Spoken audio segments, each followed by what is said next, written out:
Hayley Mills truly hated him more than anyone. Hayley Mills was born Hayley Catherine Rose, Vivian Mills, on April 18, 1946, in London, England. Hayley Catherine Rose.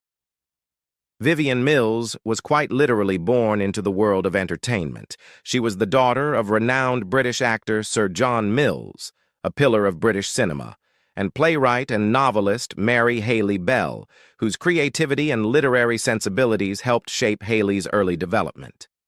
Her upbringing in a family immersed in the arts laid the foundation for what would become an extraordinary career in film and television. Hayley's path to stardom began almost serendipitously.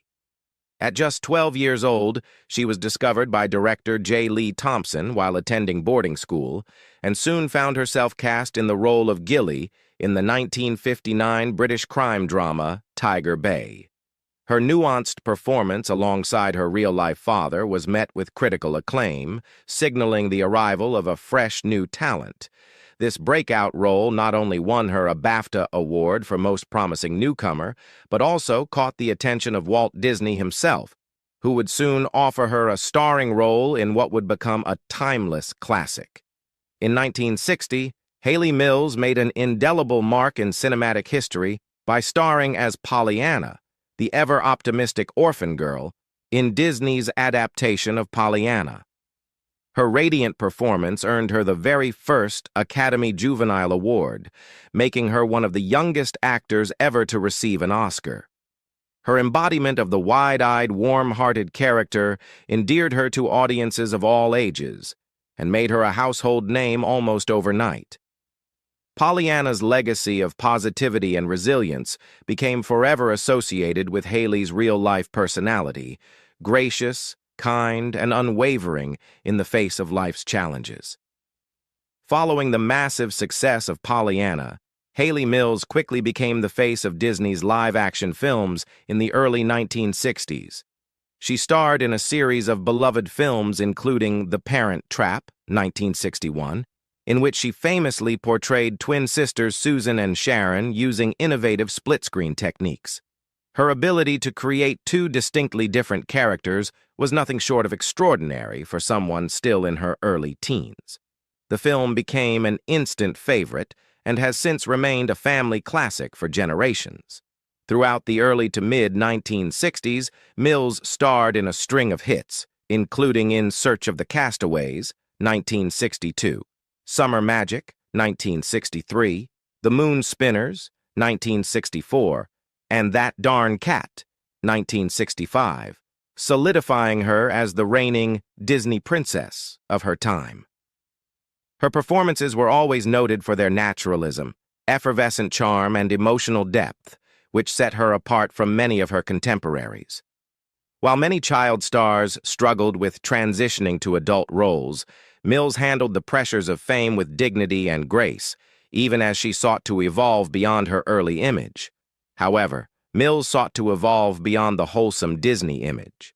As she matured, she took on more complex and challenging roles in films such as The Trouble with Angels, 1966, in which she played a mischievous Catholic schoolgirl opposite Rosalind Russell, and Twisted Nerve, 1968, a psychological thriller that marked a bold shift in her acting repertoire. These roles demonstrated her commitment to growing as an actress and exploring her range beyond the confines of her earlier family-oriented work. By the late 1960s and into the 1970s, Hayley bravely stepped away from the Disney studio system to pursue more mature and complex roles. In The Family Way, 1966, she shocked audiences by taking on her first adult role in a more serious, dramatic setting. Her performance demonstrated her growth as an actress and her desire to expand her creative horizons.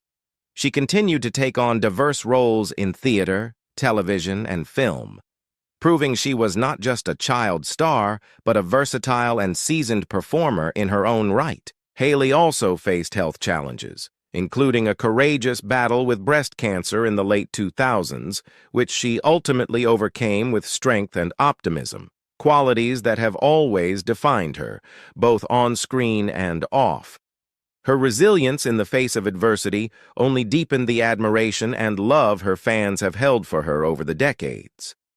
In the decades that followed, Mills successfully transitioned into stage and television work, embracing a wide variety of roles that showcased her enduring talent.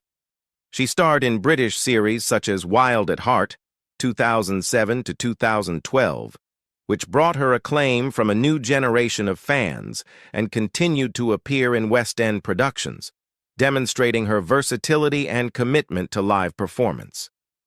Her longevity in the entertainment industry stands as a testament to her work ethic, resilience, and love for her craft.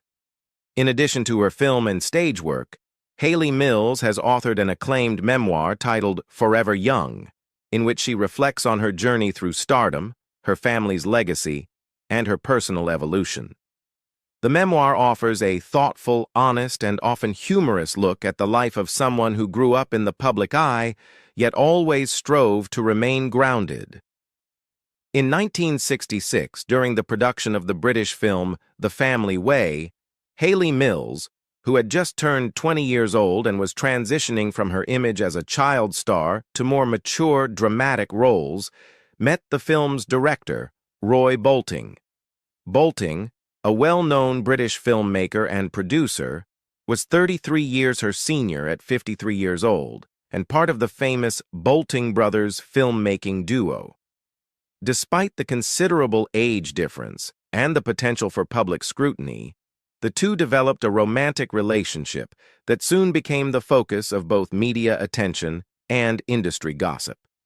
Their connection deepened over time, and after several years of being together, they were married in 1971, marking the beginning of a unique and often discussed partnership in the British entertainment world.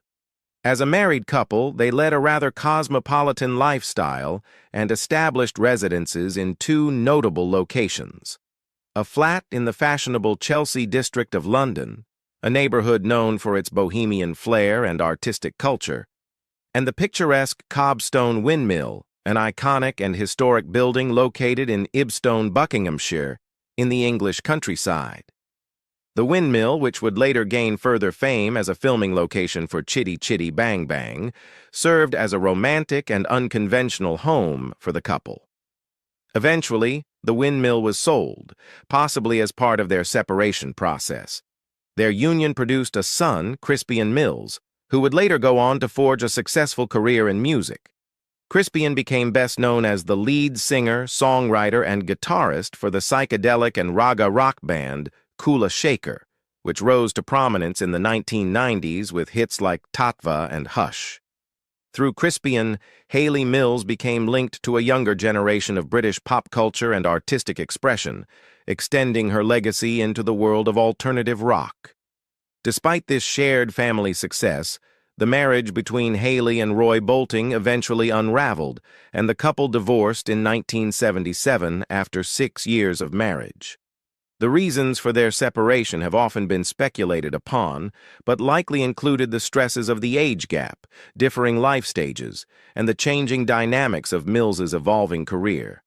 Following her divorce, Mills continued to explore her personal life and entered a long-term relationship with actor Lee Lawson, a prominent figure in British theater and television. During their time together, Mills gave birth to her second son, Jason Lawson, in July 1976. This marked a significant period in Mills's life as she balanced motherhood with a revitalized acting career, all while maintaining a relatively low-profile domestic life. Her relationship with Lawson, though not formalized through marriage, was marked by deep companionship and creative collaboration, as both were involved in the dramatic arts. However, like her first serious relationship, this too eventually ended. Mills and Lawson amicably separated in the early 1980s, with both continuing to maintain careers in the entertainment industry. Lawson later married British supermodel Twiggy, while Mills focused increasingly on her own pursuits, both professional and personal. In the decades that followed, Hayley Mills remained active in theater, film, and television, and in 1997, a new chapter in her romantic life began when she met actor and writer Ferdous Bomci. Their meeting took place under theatrical circumstances while touring together in a stage production of The King and I, in which Mills played the iconic role of Anna Leonowens, opposite Bamji's portrayal of the king. Despite the 20-year age difference, this time Mills being the senior partner, an enduring relationship blossomed between them. Bamji, known for his work in theater and literature and of Indian descent, brought a fresh and dynamic energy into Mills's life. The two shared a mutual love of storytelling, performance, and cultural exploration, which deepened their bond. Since 1997, they have maintained a strong and supportive partnership, largely avoiding the glare of the media and opting for a more private and artistically fulfilling life. As of 2023, their relationship remains intact, representing one of the most stable and long-lasting unions in Mills's life. Their partnership is often cited as a testament to the enduring nature of love and companionship, regardless of age or background. To those who fondly remember the golden charm of The Parent Trap and its heartwarming depiction of a reunited family, it may come as a shock to hear that behind the scenes, the dynamic between its stars was anything but idyllic. For Hayley Mills, who was already an international sensation by the age of 14, working with Brian Keith on the set of the 1961 Disney film would become one of the most emotionally charged and distressing experiences of her career. While audiences fell in love with Keith's rugged charisma and fatherly warmth on screen, Mills found herself grappling with a co-star she would come to regard with deep personal disdain. In her own words, she claimed she truly hated him more than anyone, a statement that echoed with years of pent-up frustration and emotional wounds that had never fully healed.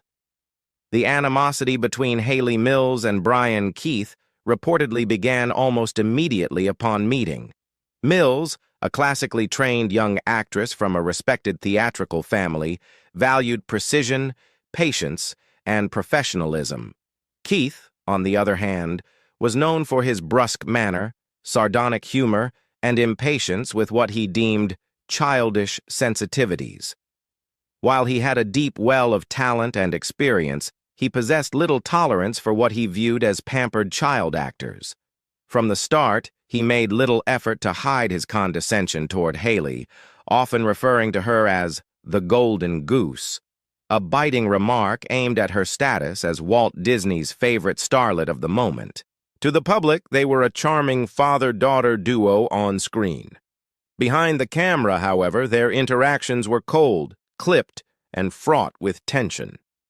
Keith frequently interrupted Mills during table reads, rolled his eyes when she asked for line clarification, and occasionally belittled her in front of crew members, allegedly mocking her British accent and mannerisms as highfalutin nonsense. These microaggressions, seemingly small to an outside observer, began to build inside the young actress like emotional shrapnel. Worse still, Mills was navigating an intense period of transition in her own life, teetering between childhood and adulthood, struggling to find her voice in a male-dominated industry that rarely allowed space for adolescent vulnerability. Keith, instead of offering guidance or mentorship, seemed to represent everything about Hollywood that repelled her. She reportedly confided to a close friend years later that she felt, "Brian took every opportunity to knock me down a peg, like he hated the idea of me being successful while still a child." There were rumors of one particular incident on set, never confirmed but frequently whispered about, in which Keith allegedly exploded in anger when Mills flubbed a line during a high-pressure scene. He slammed a chair to the floor, stormed off the set, and later blamed her for ruining the rhythm of the shoot. That moment, according to legend, marked a permanent fracture in their already strained working relationship. Though the production moved forward, a silent war simmered beneath their carefully composed performances. Despite the sunny, carefree image Disney meticulously crafted around The Parent Trap, Hayley Mills would later describe the experience as emotionally exhausting and far from the joyful escape it appeared to be. While she maintained her professionalism throughout the film's production and even during its promotional tour, the emotional toll was significant.